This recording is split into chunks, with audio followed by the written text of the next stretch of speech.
Hi everyone, welcome to all of you in my YouTube channel Thinkers Power। दोस्तों आज हम लोग भारत के भूगोल का अगला पार्ट देखेंगे। इसमें हम लोग प्रायद्वीपीय पठार के विषय में विस्तृत जानकारी ग्रहण करेंगे। आइए सबसे पहले हम लोग देखते हैं कि पठार किसे कहते हैं। तो देखिए जैसे ये पहाड़ है और इस पहाड़ के बाद ये घाटी है। घाटी के जस्ट बाद ये मैदान है और इस मैदान से कुछ उठा हुआ भाग है। ये नदी तट है। तो ये जो उठा हुआ भाग दिख रहा है ना, इसी को पठार कहते हैं। जैसे आप लोग देखे होंगे घर में मेज होती है या फिर तखत वगैरह। तो तखत कैसा होता है? सीधी ढाल होती है, ऊपर से सपाट होता है। तो मतलब भूमि का वह भाग जो खड़ी ढाल वाला हो और उसका शीर्ष चपटा हो, तो उसे पठार कहेंगे। आई होप आप लोगों को समझ में आ गया होगा। चलिए देखते हैं प्रायद्वीपीय पठार। तो प्रायद्वीपीय पठार में देखते हैं, सबसे पहले इसकी विशेषता है कि ये त्रिभुजाकार है। ये ट्राइंगल के जैसा है और त्रिभुजाकार है, तो इसके अंतर्गत कई पठार आते हैं। तो प्रायद्वीपीय पठार की लोकेशन देख लेते हैं। तो सबसे पहले देखिए पश्चिमोत्तर में यहाँ अरावली पर्वत है और पूर्वोत्तर में अगर देखा जाए तो कार्बी एंगलांग जिसको कहते हैं, तो वहां पर पूर्वोत्तर भारत का पड़ता है। लेकिन मुख्य रूप से हम लोग यहाँ देखेंगे हजारीबाग का पठार। तो पूर्व में हजारीबाग, पश्चिम में गिर पहाड़ी और पश्चिमोत्तर में राजमहल ओ सॉरी अरावली पर्वत श्रेणी। और दक्षिण में देखा जाए तो कार्डमम या इलायची या बोल सकते हो जो नीलगिरी वाली गांठ है। तो ये सभी प्रायद्वीपीय पठार की सीमाएं हैं। जो प्रायद्वीपीय पठार का उत्तरी भाग है, प्रायद्वीपीय पठार का ये जो उत्तरी भाग है, ये उत्तरी भाग कैसा है? कटा फटा है, सतत नहीं है। यानी प्रायद्वीपीय पठार कुछ इस टाइप से है, कहीं अंदर है तो कहीं बाहर है। तो उत्तरी भाग प्रायद्वीपीय पठार का कटा फटा हुआ है। तो ये था प्रायद्वीपीय। और एक चीज और, प्रायद्वीपीय पठार का जो निर्माण हुआ है वो ग्रेनाइट और नीस चट्टानों से हुआ है। तो प्रायद्वीपीय पठार का समरी देखते हैं। तो सबसे पहले इसका विस्तार पश्चिम में गिर पर्वत से लेकर पूर्व में राजमहल तक, पश्चिमोत्तर में अरावली पर्वत से लेकर दक्षिण में नीलगिरी पर्वत या कार्डमम वाले पर्वत के बीच में इसका विस्तार है। दूसरी चीज, इसका जो उत्तरी भाग है वो कटा फटा है, यानी ये सतत नहीं है। चौथी चीज अगर इसमें देखा जाए तो प्रायद्वीपीय पठार ग्रेनाइट और नीस नामक चट्टानों से बना हुआ है। चलिए आगे देखते हैं इसमें। तो ये डायग्राम में दिखाया गया है प्रायद्वीपीय पठार के विषय में। तो जैसा कि आप लोग देख सकते हैं कि प्रायद्वीपीय पठार जो है पश्चिमी घाट और पूर्वी घाट के बीच में फैला हुआ है। घाट के पश्चिम में पश्चिम तटीय मैदान है। पूर्वी घाट के पूर्व में पूर्वी तटीय मैदान है। यानी पूर्वी घाट के पूरब में बीओबी यानी बंगाल की खाड़ी है और पश्चिमी घाट के पश्चिम में अरब सागर और खंभात की खाड़ी है। और पश्चिमी ये जो प्रायद्वीपीय पठार है, इसके दक्षिण में क्या है? हिंद महासागर है। चलिए आगे देखते हैं। अब हम लोग एक एक करके देखना शुरू करते हैं। मालवा पठार सबसे पहले शुरू करेंगे। तो यहाँ से शुरू होता है हमारा मालवा पठार। देखिए मालवा का पठार उत्तर में अरावली पर्वत से, दक्षिण में विंध्य श्रेणी और पूर्व में बुंदेलखंड से घिरा हुआ है। चंबल नदी जो यमुना की सहायक नदी है, मालवा पठार से ही निकलती है। तो देखिए मालवा पठार के उत्तर में कौन सी है? अरावली। तो जैसे ये मालवा पठार पूरा है ना, ये है मालवा पठार। तो मालवा पठार के उत्तर में कौन सी पर्वत श्रेणी है? अरावली। पठार के दक्षिण में कौन सी है? विंध्य। तो ये विंध्य पर्वत श्रेणी है। और मालवा पठार के पूरब में क्या है? बुंदेलखंड का पठार है। तो पूरब में बुंदेलखंड का पठार, दक्षिण में विंध्य पर्वत श्रेणी, उत्तर में अरावली पर्वत माला से घिरा हुआ है मालवा का पठार। दूसरी चीज, मालवा पठार से चंबल नदी निकलती है। तो ये यमुना की सहायक नदी है चंबल। चंबल नदी किसके लिए फेमस है? घड़ियाल के लिए। चंबल नदी किसके लिए फेमस है? बीहड़ के लिए। चंबल नदी किसके लिए फेमस है? उत्खाट भूमि बनाने के लिए। तो ये चंबल नदी मालवा पठार से ही बहती है। और मालवा पठार पे काली मिट्टी पाई जाती है। काली मिट्टी कपास की खेती के लिए प्रसिद्ध है। चलिए देखते हैं अगला पठार। अब हम लोग बुंदेलखंड का पठार है। अब तो देखिए बुंदेलखंड का पठार जो है उत्तर में यमुना नदी से लेकर दक्षिण में विंध्य पर्वत श्रेणी, पश्चिमोत्तर में चंबल नदी से लेकर दक्षिण पूर्व में बघेलखंड के पठार से घिरा हुआ है। तो इसमें देखिए लोकेशन मेन होती है, लोकेशन आपको आनी चाहिए। वहीं बुंदेलखंड के पठार के बारे में देखा जाए तो इसका विस्तार उत्तर प्रदेश के बांदा जिला, हमीरपुर, ललितपुर इन 3 जिलों में है। और मध्य प्रदेश के दतिया जिला, छतरपुर, पन्ना जिला, पन्ना वही जहां से हीरे की खान उन मिलती है, तो हीरे की खान वाला पन्ना। तो आइए इसे मैप पे देखते हैं। अब हम लोग थोड़ा इसे जूम कर लें। ये हुआ जूम। अब देखते हैं तो बुंदेलखंड का पठार कहाँ से कहाँ तक विस्तार है। तो जैसे देखिए ये है पूरा बुंदेलखंड का पठार, ठीक है। एक मिनट, ये है बुंदेलखंड का पठार, ये पूरा है बुंदेलखंड का पठार। अब बुंदेलखंड का जो पठार है उत्तर में इसके यमुना नदी बह रही है। तो बुंदेलखंड के उत्तर में कौन सी है? यमुना नदी। बुंदेलखंड के दक्षिण में विंध्य पर्वतमाला दिख रही होगी ये, तो विंध्य पर्वतमाला बुंदेलखंड के दक्षिण में है। वहीं पश्चिमोत्तर में देखा जाए तो चंबल नदी, ये चंबल नदी जा रही है, तो बुंदेलखंड के पश्चिमोत्तर में चंबल नदी है। और बुंदेलखंड के दक्षिण पूर्व में बघेलखंड का पठार है, यहाँ बघेलखंड का पठार है। तो एक बार समराइज कर लेते हैं। देखिए बुंदेलखंड के उत्तर में यमुना नदी है, बुंदेलखंड के पश्चिमोत्तर में चंबल नदी है, बुंदेलखंड के दक्षिण में विंध्य पर्वत श्रेणी है, बुंदेलखंड के दक्षिण पूर्व में बघेलखंड का पठार है। ये सभी बुंदेलखंड के पठार की सीमा का निर्धारण करते हैं। और बुंदेलखंड पर भी ग्रेनाइट, नीस और संगमरमर जैसी चट्टान पाई जाती है। आई होप आप लोगों को ये समझ में आ रहा होगा। और बुंदेलखंड के पठार का विस्तार 2 राज्यों में है। जैसा कि आप लोग ये मैपिंग में देख रहे हैं, ये उत्तर प्रदेश का पार्ट है, ये ललितपुर जिला है ना, तो उत्तर प्रदेश और ये मध्य प्रदेश का पार्ट है। तो उत्तर प्रदेश और मध्य प्रदेश 2 राज्यों में बुंदेलखंड का पठार फैला हुआ है। और उत्तर प्रदेश के जो है बांदा जिला, हमीरपुर जिला, ललितपुर जिला, तो ये 3 जिलों में है। और ललितपुर एकमात्र जिला है जो 3 ओर से मध्य प्रदेश से घिरा हुआ है। जैसा कि आप लोग मैपिंग में देख रहे हैं, एक दिशा ये पूरब पश्चिम की है, ये दक्षिण की है, ये पूरब की है।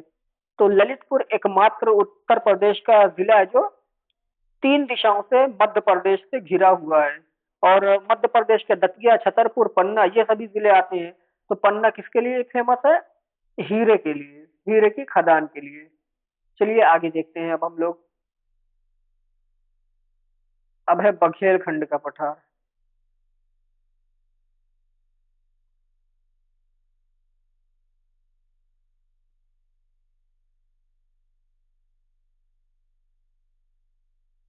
बघेलखंड का पठार ये आ गया।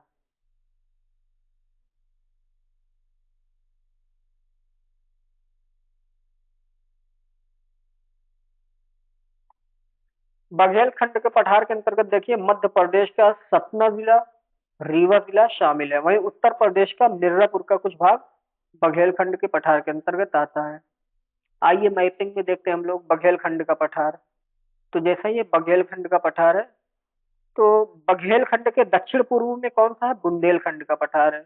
और बघेलखंड के पठार के उत्तर में कौन सी नदी है? तो यमुना नदी सीमा बना रही है। तो ये सभी नदी है। और बघेलखंड के दक्षिण में देखा जाए तो नर्मदा नदी उसी के आसपास से निकलती हुई दिखती है। तो बघेलखंड के उत्तर में यमुना नदी, बघेलखंड के दक्षिण से नर्मदा नदी निकलती हुई दिखती है। बघेलखंड के दक्षिण पूर्व, दक्षिण पश्चिम में, सॉरी, दक्षिण पश्चिम में बघेलखंड के कौन है? बुंदेलखंड का पठार है। तो दक्षिण पश्चिम में बुंदेलखंड, उत्तर में यमुना नदी, और वहीं दक्षिण में नर्मदा नदी। ये सभी बघेलखंड के पठार का सीमा का निर्धारण करते हैं। वहीं सतना मध्य प्रदेश और रीवा ये सभी जो गुप्त काल से संबंधित मंदिर वाले क्षेत्र हैं, ये सभी बघेलखंड के पठार के अंतर्गत आते हैं। और उत्तर प्रदेश का मिर्जापुर, वही मिर्जापुर जहाँ फिल्म शूट हुई थी ना, मिर्जापुर वाले, तो मिर्जापुर भी बघेलखंड पठार का ही भाग है। तो ये सभी थे बघेलखंड के पठार का विस्तार। चलिए आगे देखते हैं छोटा नागपुर का पठार। छोटा नागपुर का पठार, तो देखिए इसका विस्तार झारखंड राज्य में है। राजमहल की पहाड़ियां इसकी उत्तरी सीमा बनाती हैं। महानदी इसकी दक्षिणी सीमा व सोन नदी इसके उत्तर पश्चिम में बहती है। वही छोटा नागपुर का पठार खनिज संसाधनों में धनी है। आइए मैपिंग के थ्रू देखते हैं। सबसे पहले जो है छोटा नागपुर का पठार का विस्तार झारखंड में है। और ये जो छोटा नागपुर पठार है इसके उत्तर में राजमहल श्रेणी है। जैसे ये राजमहल पर्वत श्रेणी दिख रही ना, ये पूरी राजमहल पर्वत श्रेणी है। तो राजमहल पर्वत श्रेणी उत्तर में है, वही महानदी दक्षिण में है। तो ये महानदी जा रही है, महानदी दक्षिण में है। और सोन जो नदी है, सोन नदी इसके पश्चिम में है। तो ये था छोटा नागपुर पठार का एक ओवरव्यू। तो छोटा नागपुर पठार के उत्तर में राजमहल पर्वत श्रेणी, छोटा नागपुर पठार के पश्चिमोत्तर में सोन नदी है, छोटा नागपुर पठार के दक्षिण में महानदी है। तो ये सभी जो है छोटा नागपुर पठार के सीमा का निर्धारण करती है। और छोटा नागपुर पठार दो भागों में बटा हुआ है, उत्तरी छोटा नागपुर का पठार, दक्षिणी छोटा नागपुर का पठार। तो दोनों की विशेषताओं में थोड़ा सी भिन्नता पाई जाती है। महानदी जो है, महानदी ही इसे दो भागों में बांटते हैं, उत्तरी छोटा नागपुर, दक्षिणी छोटा नागपुर। तो जो उत्तरी छोटा नागपुर है वहां पर भी जैसे बहुमूल्य धातु लोहा है और फिर कोयला वगैरह पाई जाती है। और दक्षिणी छोटा नागपुर के पठार में भी यही सब संसाधन पाए जाते हैं, क्योंकि महानदी की का बेसिन वगैरह कोयला के लिए फेमस ही है। तो ये जो छोटा नागपुर का पठार है ये संसाधन की दृष्टि से भी बहुत ज्यादा महत्वपूर्ण है और भौगोलिक दृष्टि से भी बहुत ज्यादा महत्वपूर्ण है। चलिए अगला पठार के बारे में हम लोग देखते हैं, दंडकारण्य पठार। तो जो दंडकारण्य पठार है वो दक्षिणी छत्तीसगढ़ और उड़ीसा के कुछ भाग में विस्तार है। तो देखिए दंडकारण्य पठार के बारे में कोई खास विशेषता नहीं है, बस इसके बारे में इतना देख लेते हैं कि दंडकारण्य ये जो है छत्तीसगढ़ का पार्ट और ये उड़ीसा का पार्ट है। जैसा कि आप लोग देख रहे होंगे ये सीमा है जो छत्तीसगढ़ और उड़ीसा की बॉर्डर का निर्धारण कर रही है। तो दक्षिणी छत्तीसगढ़ और दक्षिणी उड़ीसा के भागों में इसका विस्तार पाया जाता है दंडकारण्य पठार के बारे में। और ये भी खनिज संसाधन की दृष्टि से महत्वपूर्ण है, क्योंकि ये महानदी गोदावरी और कावेरी यही सब नदियों का बेसिन है ये। अब है दक्कन के लावा का पठार। दक्कन का लावा पठार दक्षिण भारत में क्रिटेशियन काल में दरारों से निकले लावा के फलस्वरूप इस पठार का निर्माण हुआ। इसका मुख्यतः विस्तार महाराष्ट्र में देखने को मिलता है, कुछ भाग मध्य प्रदेश में भी है, कुछ तेलंगाना में है, कुछ कर्नाटका में। तो इसका विस्तार कई इलाकों में है, लेकिन मुख्य रूप से कहाँ पर है, महाराष्ट्र में। देखिए क्रिटेशियन वही कीड़ों वाला काल, जब पृथ्वी पर पूरी तरीके से कीड़े वगैरह थे, तो उस समय में हुआ क्या था, आइए इसे ब्लैंक पेपर पर समझते हैं। जैसे ये देखिए अफ्रीका का पार्ट है ये, और ये भारत का पार्ट है, ठीक। तो नजदीक कर लेते हैं, ये अफ्रीका का पार्ट है और ये भारत का पार्ट है। ये है भारत का पार्ट। तो जब भारत का पार्ट क्रिटेशियन काल में अफ्रीका से सटते हुए जा रहा था उत्तर की ओर, तो उस समय अफ्रीका में कुछ ज्वालामुखी उद्गार हो रहे थे। और वही ज्वालामुखी उद्गार जो है भारत के कुछ पार्टों पर गिरे, जैसे मुख्य रूप से महाराष्ट्र वाले साइड में। तो उनसे क्या हुआ कि ये लावा पठार का निर्माण हुआ। और इस लावा पठार में कोई जीवाश्म नहीं पाया जाता है। तो इस तरह से हमारे दक्कन लावा पठार का निर्माण होता है। आई होप आप लोग समझ गए होंगे। तो क्रिटेशियन काल में दक्कन लावा पठारों का निर्माण हुआ, वो भी दरारीय उद्भेदन से। तो उद्भेदन कई प्रकार का होता है, जैसे ये एक है और एक ये है। दरारी उद्भेदन का मतलब जैसे आप लोग पहाड़ी इलाके में जाते हैं तो देखते हैं कि जमीन से पानी के नदियां निकलती रहती है, पानी का जो चश्मा निकलता है दरारों में से निकलता रहता है धीरे धीरे। तो ऐसे ही लावा जब दरारों से धीरे धीरे करके निकले, उसमें विस्फोट ना हो, तो उसे दरारी उद्भेदन कहते हैं। लेकिन जब लावा इस तरह से शंकुआकार नली से और खूब विस्फोट के साथ निकले तो उसे कहते हैं विस्फोटक उद्भेदन। तो दरारी उद्भेदन ये है कि जो आसानी से धीरे धीरे करके यहाँ से निकल रहा है, और विस्फोटक उद्भेदन उसे कहते हैं जो झटके और कह सकते हो कि आवाज के साथ, और इसमें बहुत तगड़ा गाढ़ा लावा निकलता है जबकि जो दरारी उद्भेदन होता है उसमें चिपचिपा लावा निकलता है। तो दक्कन के लावा पठार के बारे में ये। और दूसरी चीज, इसका सबसे ज्यादा विस्तार महाराष्ट्र में है, मध्य प्रदेश में भी इसका पार्ट पाया जाता है, गुजरात के कुछ भाग में भी इसका विस्तार है, और दक्षिण भारत में अगर हम लोग चले जाएं तो तेलंगाना कर्नाटका में भी इसका कुछ विस्तार हमें देखने को मिलता है। और दक्कन का लावा का पठार मुख्य रूप से किसके लिए फेमस है? यहाँ काली मिट्टी है, इसलिए यहाँ कपास का उत्पादन होता है। कपास का उपयोग किसमें होता है? कपड़ा निर्माण में। तो ये दक्कन के लावा पठार की प्रमुख विशेषताएं हैं। चलिए आगे देखते हैं अब हम लोग मेघालय या शिलांग का पठार। तो देखिए, मेघालय या शिलांग का पठार ये पूर्वोत्तर में ही स्थित है, लेकिन ये दक्कन पठार का पार्ट है, ना कि हिमालय पर्वत। देखिए, मेघालय या शिलांग का पठार प्रायद्वीपीय पठार का ही विस्तार है। इसके अंतर्गत गारो, खासी, जयंतिया तीन मुख्य पहाड़ियां आती हैं। इसे मैपिंग में देखते हैं। तो ये देखिए, ये पूरा जो पार्ट है ना, ये जो पार्ट दिख रहा है आपको, ये है मेघालय या शिलांग का पठार। तो मेघालय या शिलांग का पठार कुछ इस प्रकार से है। जैसे ये तीन पर्वत श्रेणियां, गारो है, एक खासी है, एक जयंतिया है। तो ये देखेंगे आप लोग कि ये तीनों कीप नुमा आकार का निर्माण कर रही है कि नहीं, ये कुछ ऐसा। जब बंगाल की खाड़ी से जो भी बादल का निर्माण होता है, वो मेघालय के पठार पर जाता है, और मेघालय की इन्हीं तीनों पर्वत श्रेणियों में बजकर वो बादल बहुत ही विकाल रूप में वर्षा करता है, जिससे यहाँ सबसे ज्यादा वर्षा होती है, बारिश होती है। इसलिए यहाँ का मासिन राम, चेरापूंजी ये सब फेमस है वर्षा के लिए। तो मेघालय का पठार क्या है? ये एक दक्कन के पठार का पूर्वी विस्तार है, और ये मालदा गैप या मालदा भ्रंश के द्वारा जमीन के नीचे से जुड़ा हुआ है, क्योंकि इसके ऊपर गंगा, यमुना, ब्रह्मपुत्र नदियों द्वारा लाए गए अवसादों से गंगा के मैदान का विस्तार है। और ये एक कीप नुमा आकृति में है। इसकी तीन प्रमुख पर्वत चोटियां हैं, गारो, खासी, जयंतिया, जो तीनों एक कीप का आकार बनाती है, जिससे इसके अंतर्गत बंगाल की खाड़ी से आने वाले बादलों से घनघोर वर्षा होती है, और भारत में सबसे ज्यादा ये वर्षा वाला स्थान पाया जाता है। यहाँ की चट्टान वगैरह भी नरम है।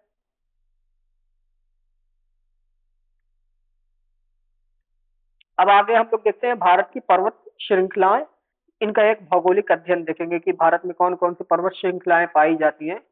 तो सबसे पहले है अरावली पर्वतमाला।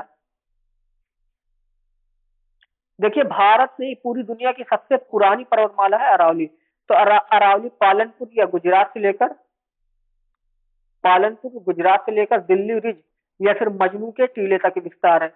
इसकी कुल लंबाई 800 किलोमीटर है। दिल्ली के समीप इसे दिल्ली रिज के नाम से जाना जाता है। आइए अब हम लोग अरावली पर्वतमाला की एक लोकेशन देखते हैं, उसके बाद अरावली से रिलेटेड जो भी फैक्ट है उसके बारे में देखेंगे। सबसे पहले देखिए, अरावली पर्वतमाला जो है गुजरात के पालनपुर से लेकर दिल्ली रिज या दिल्ली कटक तक विस्तार है।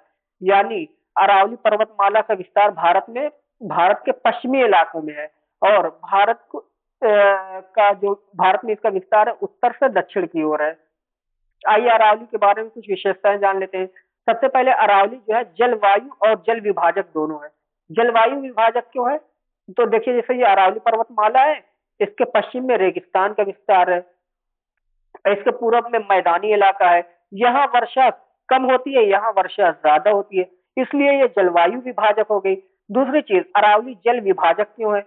क्योंकि हम लोग जानते हैं कि सिंधु जैसी नदी अरावली की वजह से ही जो है भारत में ना भारत के हिंद हिंद सॉरी सिंधु जैसी नदी अरावली पर्वतमाला की वजह से ही हिंद महासागर की, बंगाल की खाड़ी की शाखा में ना गिर के हिंद महासागर की अरब सागर वाली शाखा में गिरती है। तो यह जल विभाजक भी होगी, क्योंकि गंगा और यमुना नदी जो है अरब सागर में ना गिरकर बंगाल की खाड़ी में गिरती है, तो ये जल विभाजक हो गई। तीसरी चीज, जो ये अरावली पर्वतमाला है, इसकी ऊंचाई जो है, यदि हम उत्तर से दक्षिण की ओर बढ़े तो इसकी ऊंचाई बढ़ती जाती है। ये कुछ इस तरीके का चित्र बनेगा। तो उत्तर से दक्षिण की ओर इसकी ऊंचाई में वृद्धि होती जाती है क्रमशः, और इसका सर्वोच्च जो शिखर, उसे गुरु शिखर कहते हैं। तो सर्वोच्च चोटी अरावली की गुरु शिखर गुजरात में है। अरावली का सबसे ज्यादा विस्तार अगर देखा जाए तो राजस्थान में है।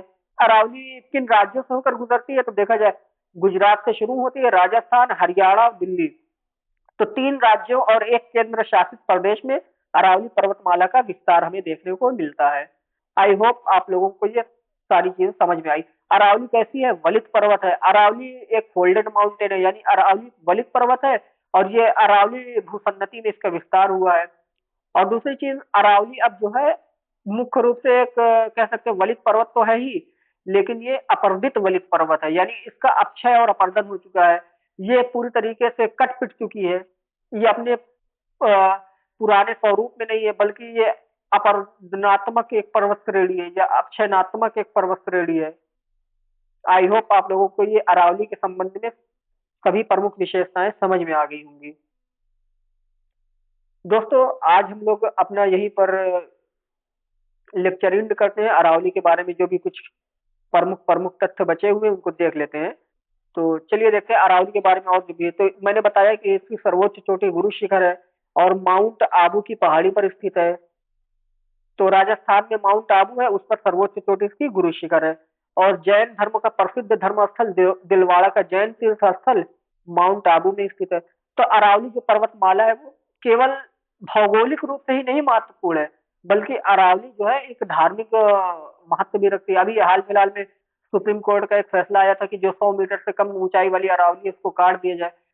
अगर हम 100 मीटर से कम की अरावली को काट देंगे तो 99% अरावली तो ऐसे ही खत्म हो गई। तो जो अरावली अपनी विशेषता रखी है कि ये जलवायु निर्धारक है, जलवायु विभाजक है, जल विभाजक है, फिर तो वो रहेगी नहीं, क्योंकि जो रेगिस्तान है वो उसे पूरब में विस्तार जो हो रहा है, रेगिस्तान का पूर्व में विस्तार रोकती है। अगर अरावली पर्वतमाला यहाँ से हट गई तो ये जो पूरा रेगिस्तान है थार वाला, ये उत्तर प्रदेश तक आ जाएगा। तो कहीं ना कहीं ये जलवायु विभाजक तो है ही। तो अरावली को बचाना भी हमें चाहिए। आई होप आप लोगों को ये पूरा लेक्चर समझ में आया होगा। अगर आप चैनल पर नए हैं तो इसे सब्सक्राइब करें, और आपको ये वीडियो कैसी लगी इसे कमेंट के थ्रू बताइए। ऐसी ही मजेदार वीडियोस आपको इस चैनल पर लगातार मिलती रहेंगी। बाकी आपके जो भी मेंस के प्रश्न है वो इस वीडियो क्लास के कमेंट में छोड़िए, उस पर जो भी होगा वीडियो हम बना कर देंगे। Thank you.